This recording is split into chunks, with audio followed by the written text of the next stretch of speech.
All right, friends, how you doing? It is Kyle Brown here, Wellness Aid, CEO of Fit 365 Shakes, and the host of this fun little series, which we're calling From Fear to Fit.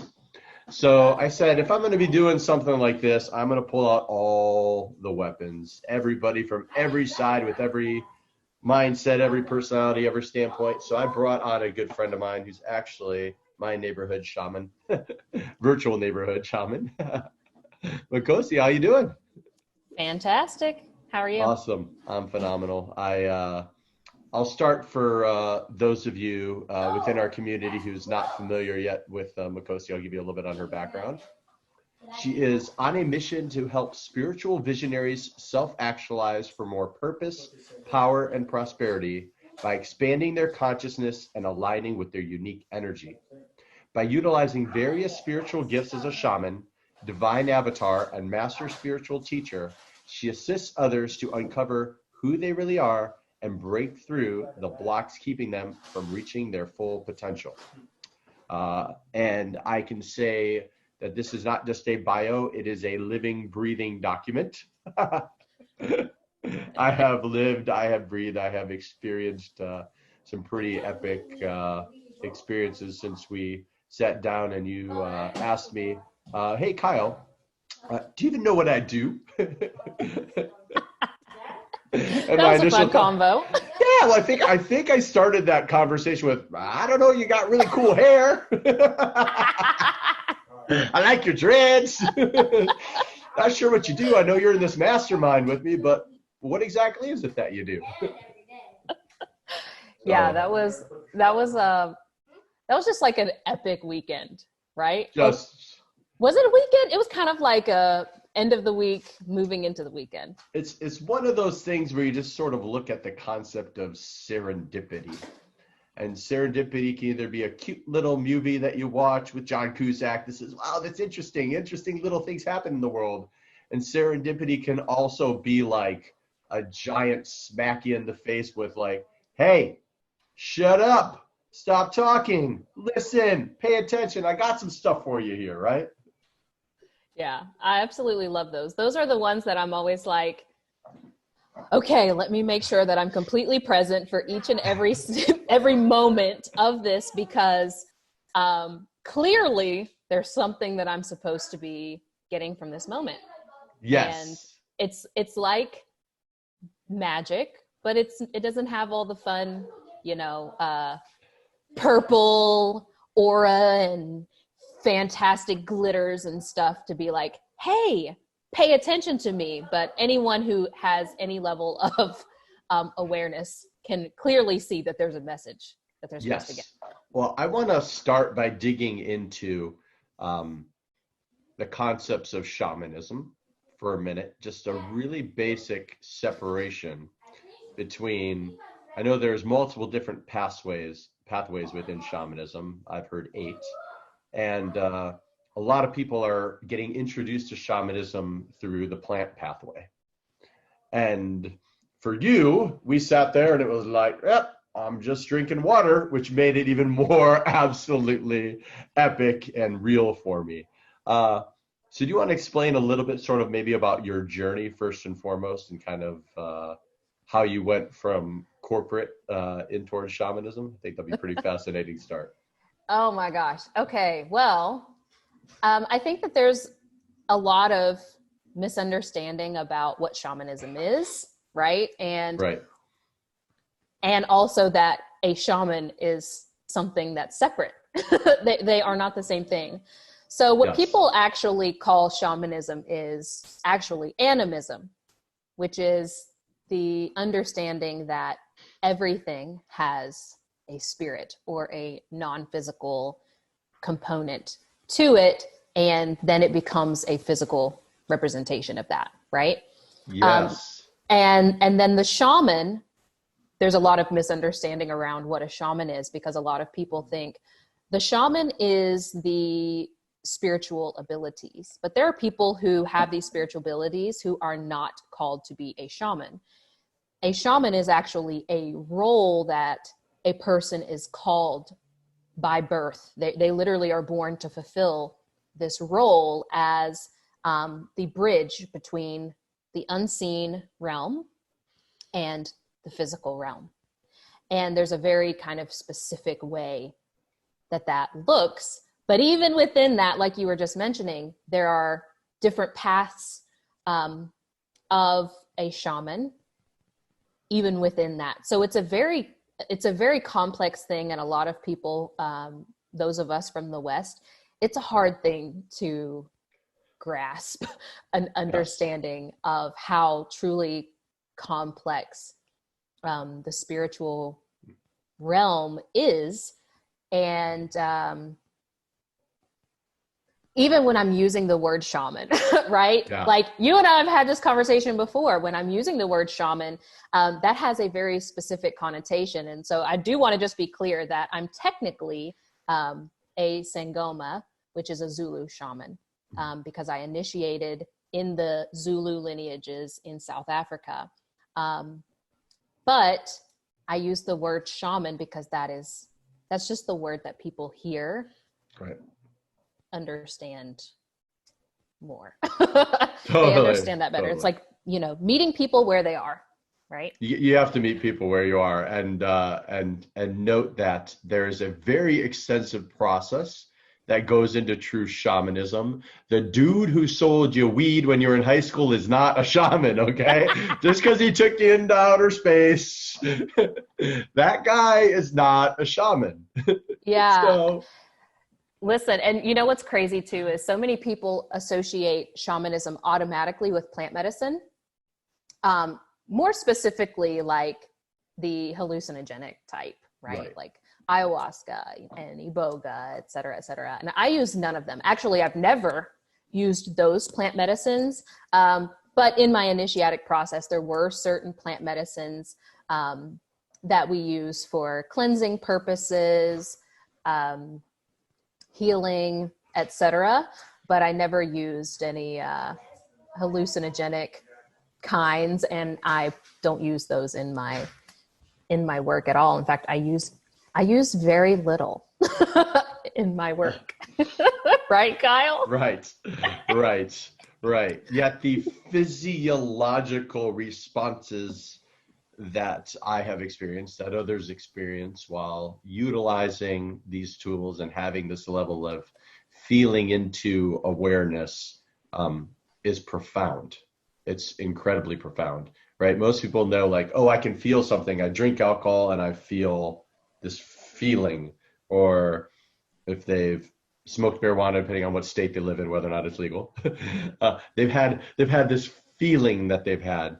Yet it's hard for a lot of people to understand feeling into things and intuition and everything along those lines if they haven't really woken themselves up to the idea that they have those superpowers that we all do, which is pretty interesting.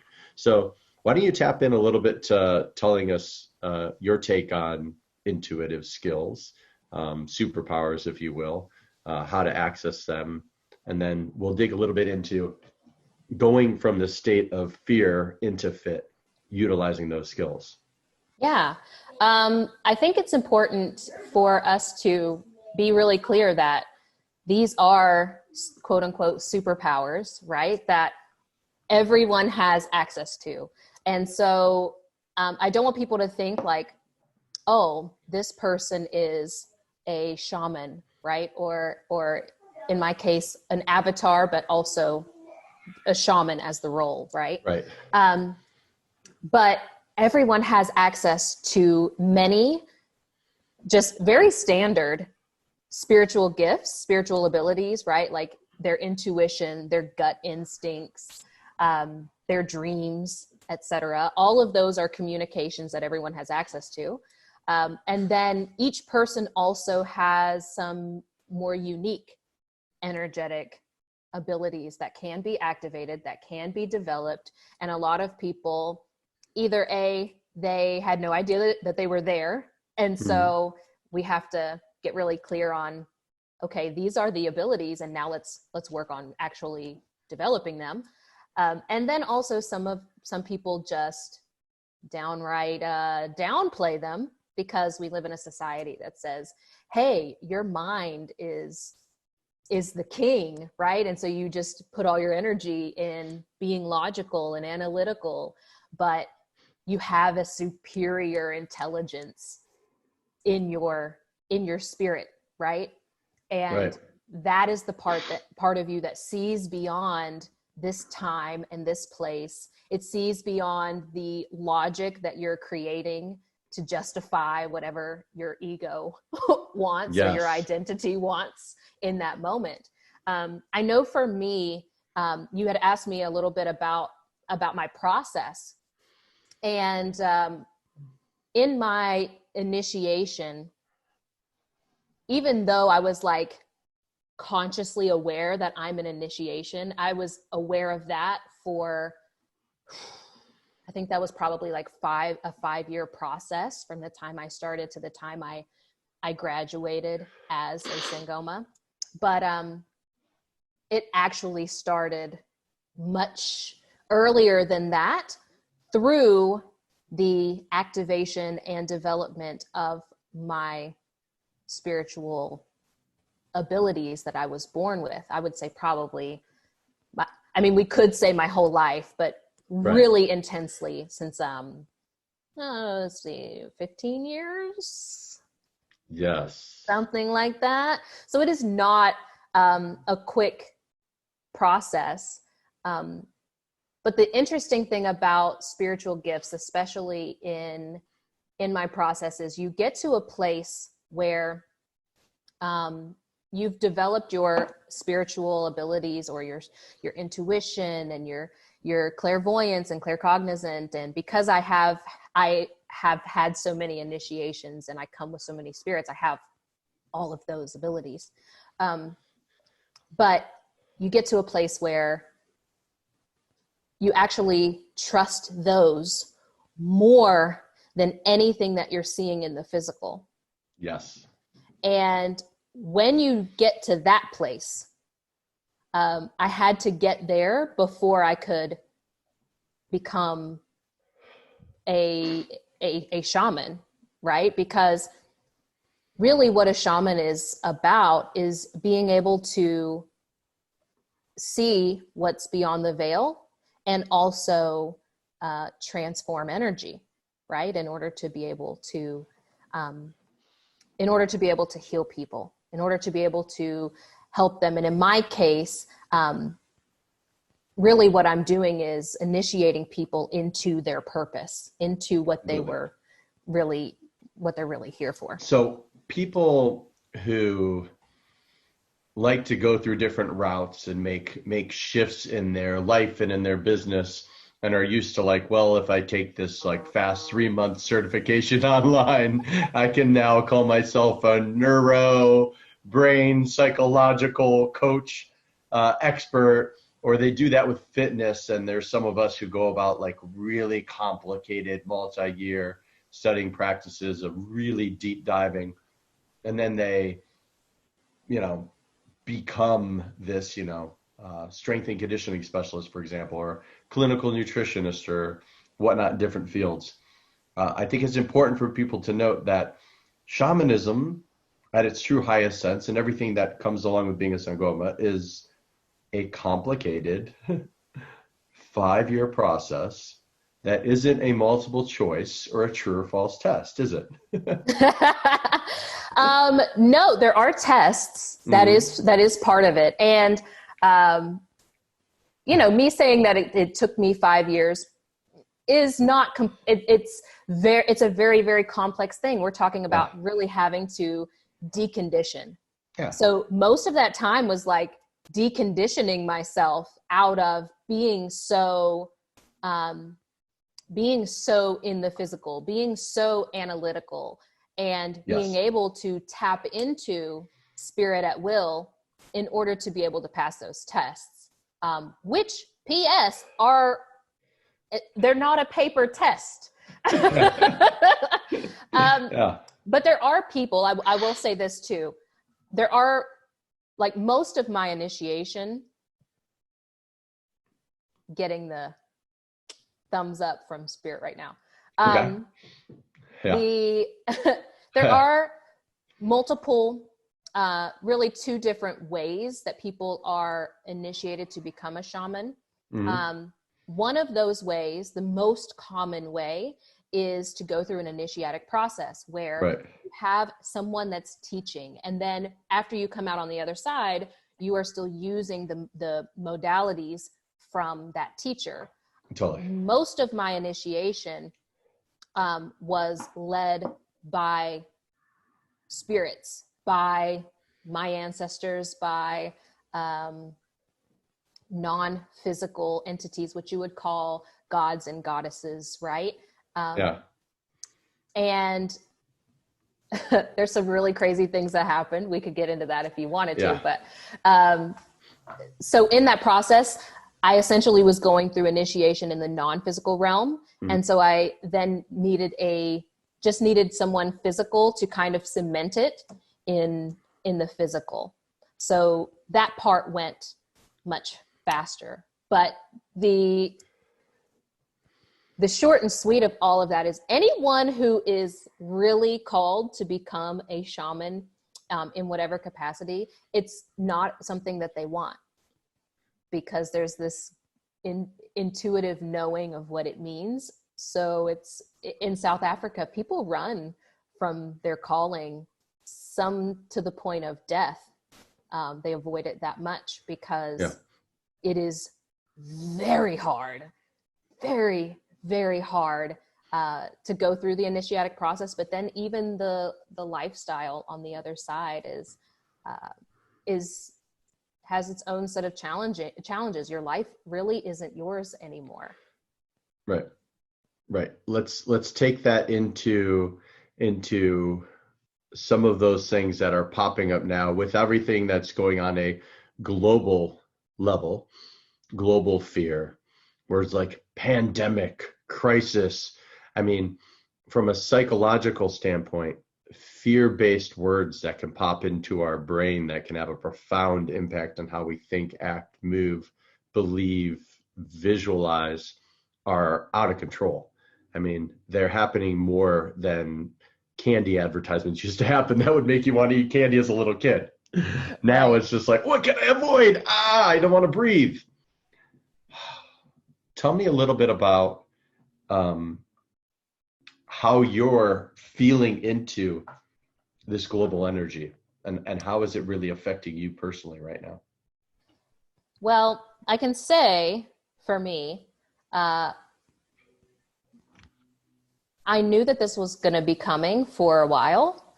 I've been telling some people close to me for about a year or so, not specifically that it was going to be a coronavirus, et cetera. Yeah. But what I was seeing was in the non-physical realm. I was saying before, everything starts in the non-physical before it becomes physical, right? If you want to create something first, you have to have a thought, right? And then it has to be manifested. So that's really what I was tapping into before something like this happened. And essentially what I saw was humanity as a whole, us as a collective, we were really desiring change in the way that things were going. And there are multiple ways that this could have come about, but we also have a tendency, and it doesn't have to be this way, but it is our tendency, is we don't like to change until we become so uncomfortable that we have no choice but to change. Yes. So absolutely. That is essentially what happened. Like we could have, as a collective, decided, you know what? The way that things are going isn't really working for us. Let's try something different. And you'll even see in this pandemic, right?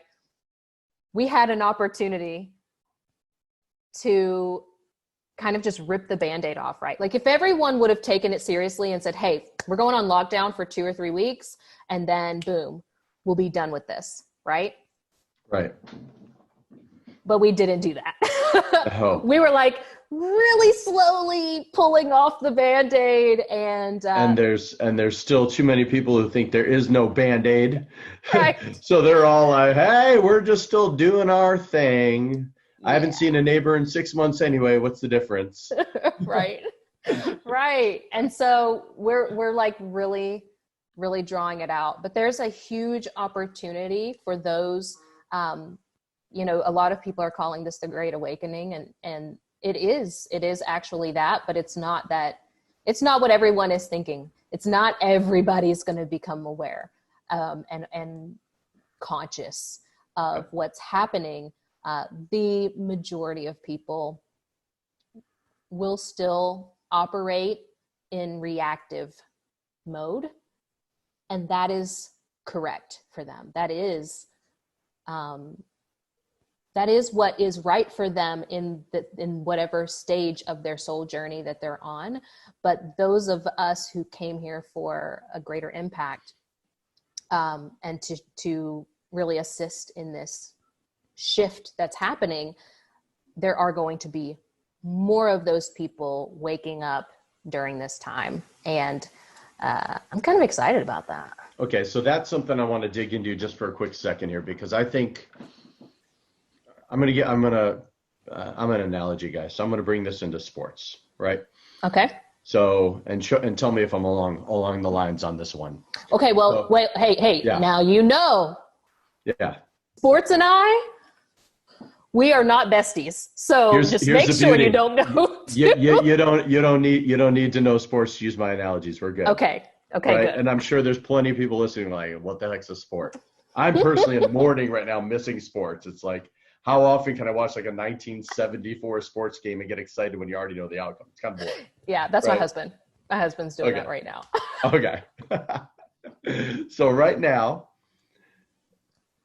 that is where I think a lot of people are thinking. They're thinking like, okay, every single person right now, once they come out of this, is going to be this, we're going to say awakened. And for those who are like, what the heck are you talking about? You know, I'm awake right now, sort of listening to this. More kind, warm, compassionate, heart-centered, purpose-driven. So what we're getting at here is that not everybody, not even most people, need to step outside of their house once this is all done and start singing Kumbaya, my Lord, Kumbaya, and everything's great and we're all holding hands. That doesn't need to happen for this to be a success. In sports, in basketball, you have a team going 72 wins and 10 losses, and that's like amazing. In baseball, if you hit the ball 1 out of 3 times, so two times you suck, 1 time you're good, you're in the Hall of Fame. You're one of the best ever. So what I'm saying here, for anybody listening who is more of a sports fan, this doesn't even have to be 50% of the people waking up and realizing that life is good and everything is awesome for there to be a huge shift. And also for those who are starting to get happier and more awake and are disappointed that they're seeing more people who are just kind of losing their minds right now and yelling at you when you're actually going outside on a dog walk, that you're not wearing a mask on your face, or whatever it is, that chaos that you're seeing right now, that we don't all need to come out of this in a place of just sheer bliss and joy for everybody, for there to be a massive shift that's happening. Does that sound about right? That sounds spot on. And I think I'll even kind of just take that down to very, very, very tangible on a personal level. Yeah. A lot of people, the word awakening, they like to make it seem like it's such a spiritual thing that they don't experience it in the physical realm. But most people, it's the physical realm your life starts to fall apart, essentially, right? Or you are so successful, but your relationships are crap, or you're just walking around feeling hollow and empty and unfulfilled. And that by itself becomes so uncomfortable. It pushes you to start seeking. That's really the nuts and bolts of what awakening is. But if there is, I honestly, I'm going to go ahead and throw out a prediction that it doesn't even have to be 10% Yep. of people, especially because it's going to be really key players, high level visionaries that are really going to be leading this. And there will also be some kind of like, let's call them impactors that are sprinkled around, who are through their own self-mastery and their own self-actualization that's going to be transforming people that they're close to. But it only takes a few people in key positions to realize, like, hey, I think we could probably be doing better in our businesses, in our education system, in our governments, and let's get really aware, right? Or conscious, which is really just self-awareness or looking inside.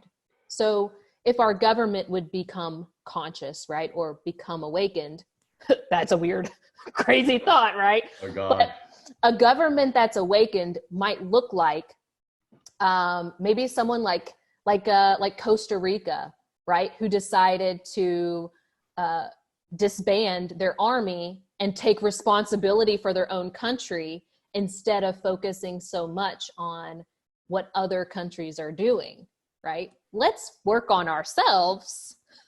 That's the conscious. The conscious version is like, let's work on ourselves. Let's stop blaming other people for our problems, other countries, other systems, etc. And let's look internally and see what we can fix in here. And that has a ripple effect. Yes, you have a culture in Costa Rica, the Pura Vida, with the whole idea of like a pure life, a good life that is culturally ingrained from the government down. Right. Which on the other side, culture, ethics, environment, everything that is being promoted here, the only data point is how is the Dow Jones Industrial Average right now? And that's a problem. And if I'm going to bring that into my space of fitness, nutrition, wellness transformation, it's like where I get frustrated on a daily basis, to get real here for a minute, is I get so frustrated, straight up pissed, when I watch somebody. It's like, your life is better, you're calmer, you're happier, your friends like you more. You've got a better relationship with your significant other. Your relationship with your parents are better. Your digestion is better. Your happiness is better. Your energy is better. Your peace of mind, your calmness is better. And then you step on the stupid scale. Your body looks better. You look better in pictures. You're getting compliments. And you step on that stupid scale and you get amnesia. And you step on this thing like, oh my God, my self-worth sucks. My program isn't working. Everything I've been doing to better myself physically, mentally, emotionally, spiritually is a waste of time because the number that is sitting on the scale isn't going down. Like it's your golf score or something. There you go. Threw in another sports analogy, show you. It's the same thing. And everybody who says, I don't care about scale weight, I don't even really care about that. Do you really not care about that? Do you really not care about that? Or are you just saying that because that's become trendy? I've been preaching it for 20 years before it became trendy. And why you really need to not care about that. But coaching for 20 years, I will tell you, too many people are looking at the wrong variables. And this all comes back to the awareness, the awakening, and the idea of going from fear to fit. So a lot of people also right now, I'm getting a little bit of negative pushback from people saying, are you delusional? Why are you so happy right now? As if I'm not an empath, of which you know I am an empath and I feel everything. But I'm getting garbage like, am I just completely, oblivious to what's going on? Do I not care? Do I not this? Like this isn't a time for me to be happy. This isn't a time for me to tell jokes. This isn't a time for me to feel joy. That I'm supposed to act like I'm at a funeral every day. I'm not allowed to go outside and play. Right. That will make me actually care more or want to change more. And I think that's hilarious because that's the farthest thing from the truth. Yeah, I mean, you cannot misery yourself enough to be uplifting to others. That's it. You nailed it.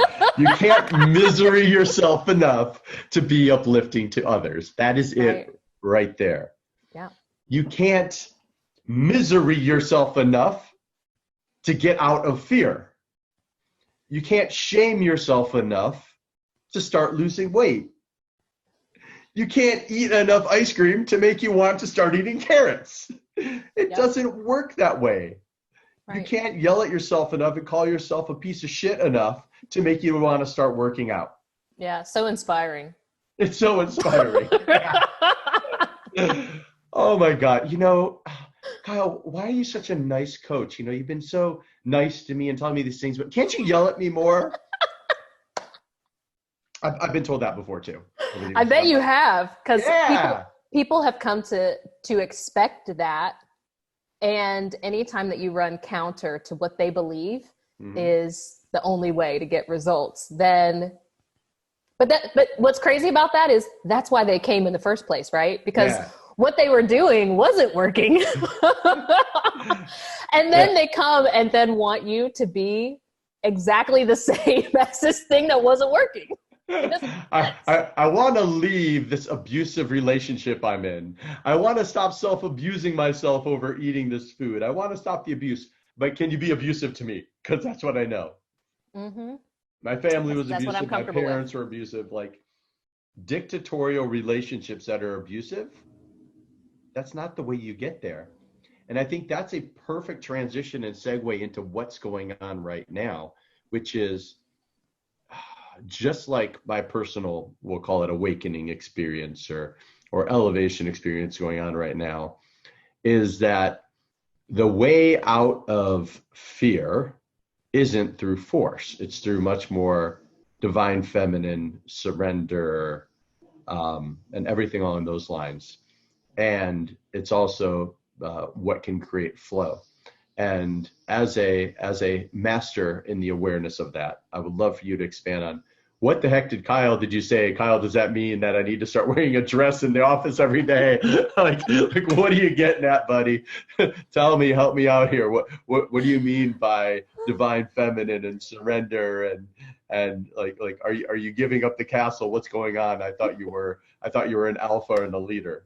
So Lord knows I get a lot of that. Right. You know what?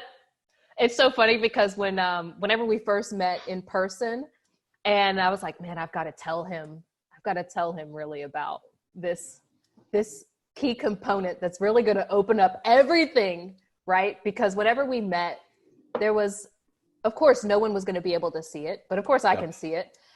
You're a high achiever. You push, you hustle, etc. And I'm like, man, I've got to tell this guy that what he really needs is to kind of balance some of that out and learn how to tap into his, what we call the divine feminine energy, right? So all of us are made up of both masculine and feminine energy. Everything, like the balance between the two.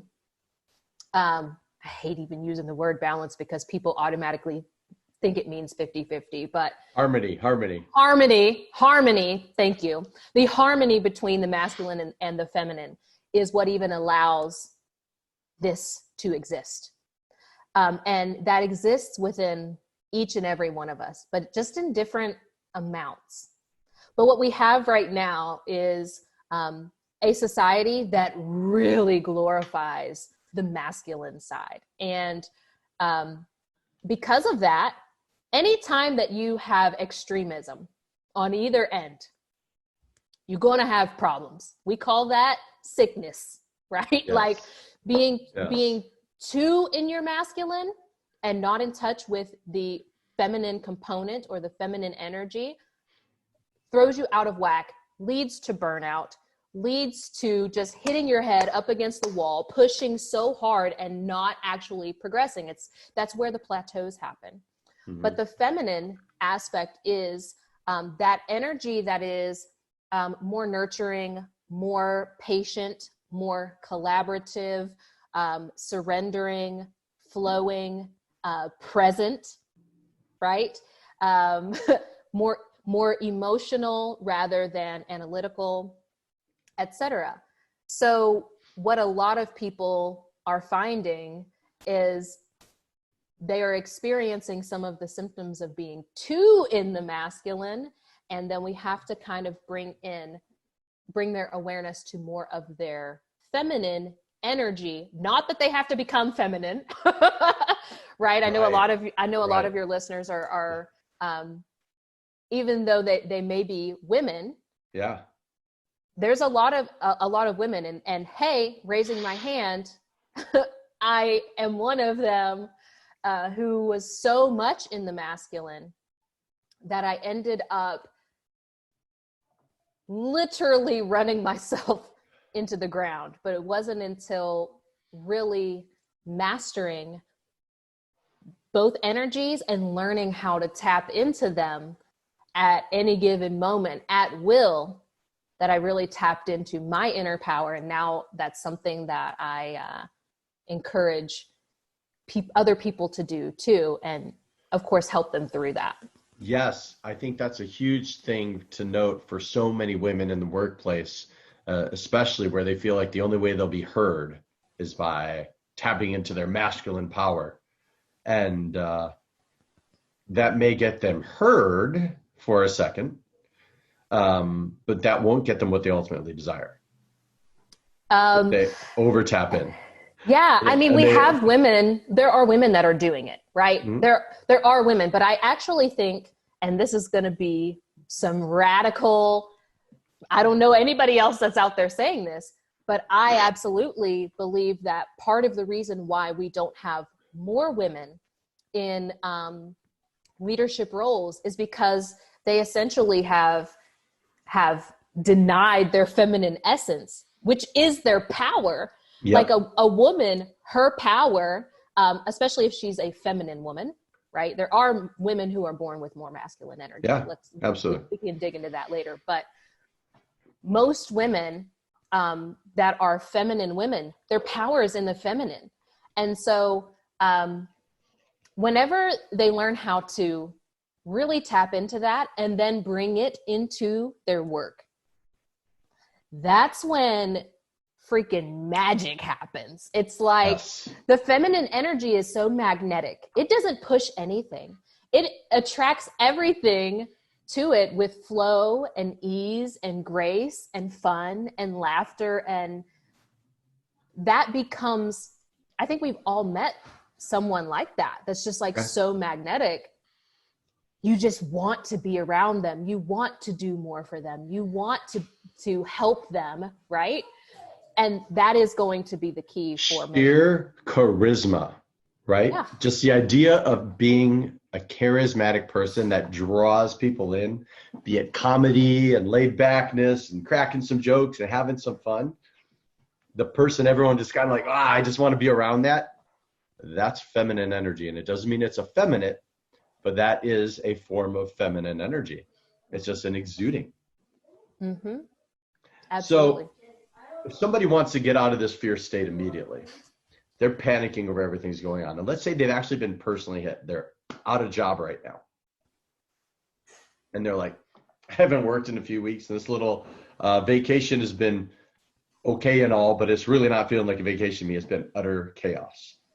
And that's great that you say all those things, but I got my kids at home and I'm trying to run my business and I'm trying to do this. And I can understand you could be happy if you don't have all that going on. And we know you do. We hear them in the back row. Yeah, I mean, as we're sitting here talking, my husband's over there, like at the sink, my kids running around the apartment. Yep. So I know. Yep. So in spite of, we still got this big smile on your face.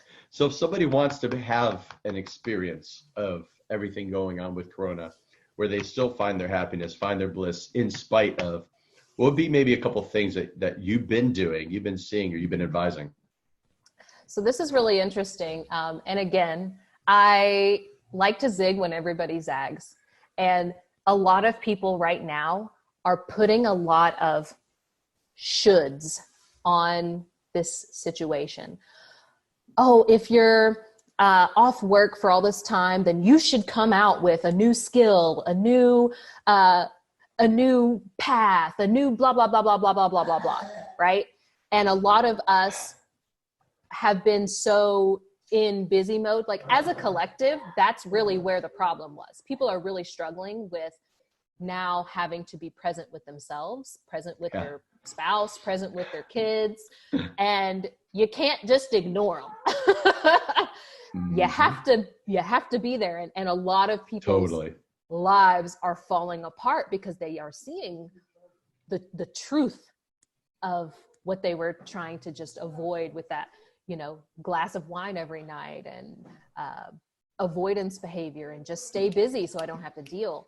So some of the things that I really encourage people to do right now is actually get really present. Okay. And not in just like you have to meditate every day. And I think that has its place, but really allow yourself to get aware to what are the emotions that I'm feeling right now? What are the thoughts that are actually coming up? And really see this more as an opportunity to get really still and get really clear on what was not working in the past, right? Because all of that's coming up. It's here for you. All you have to do is just look and all that crap is there.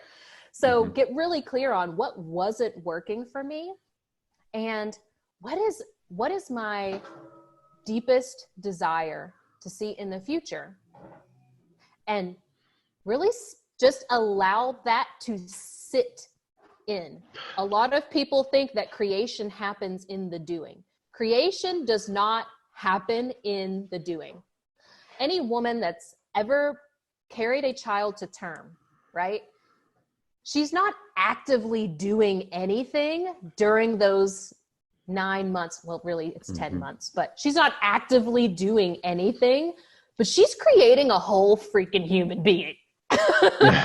She's creating a whole human that is going to be living and breathing and etc. And doing them right. And so what we have to really start to understand is that if you look at nature, there's a cycle of things. And a lot of people think that right now is a doing time. This is not a doing time. This is actually a time that you want to get really still and get present and be in the creation mode. The creation mode is the organizing of thoughts. It is the finding direction. It is finding purpose. It's finding meaning. It's sifting through and clearing out all of the crud, including the fear, including all of the emotions that are coming up, allowing that stuff to be cleared out, maybe even physically clearing out your space, right? Yes. Physically. I actually got my office organized. It was unreal. I'm like, oh my gosh. Yeah. How amazing do you feel now? It's energy. It's all energy. Yes. Chaotic office, chaotic this, chaotic life. It's really that simple. Yeah. So what we're going to see, we're coming out of winter. So we can kind of even see this kind of like as an extended winter. Allow yourself to just get really present and really clear and allow yourself to work through those emotions. Really be with your emotions. Cry if you need to. Laugh if you need to. Put some intention on it. Throw some intention on it, right? And and allow that to be. And once we come out of that, out of this lockdown, out of this quarantine, then you can start to build upon the foundation that you set during this time. And I foresee or predict that come September, October, then things can really kick off. You could put some fire on whatever you were creating in this time period, and it will just explode, just take off without you doing much. Yep. That's the key here. Set the foundation and flow. Yeah. Absolutely. Love it. Well, appreciate you taking the time today. And for those who are listening right now, who want to connect with you, who are like, man, I could use a little bit of this guidance because that's not what I'm getting around my neighborhood right now. Not at all. So what's the best way to connect with you? You can, of course, visit my website, theroyalshaman.com, or find me on Facebook. My handle is also The Royal Shaman. Or just shoot me an email, hello@theroyalshaman.com. Love it. Love it. Well, thanks. Absolute blast, and happy to be going from fear to fit with you along this journey. It's been a blast. Yes, thanks for having me.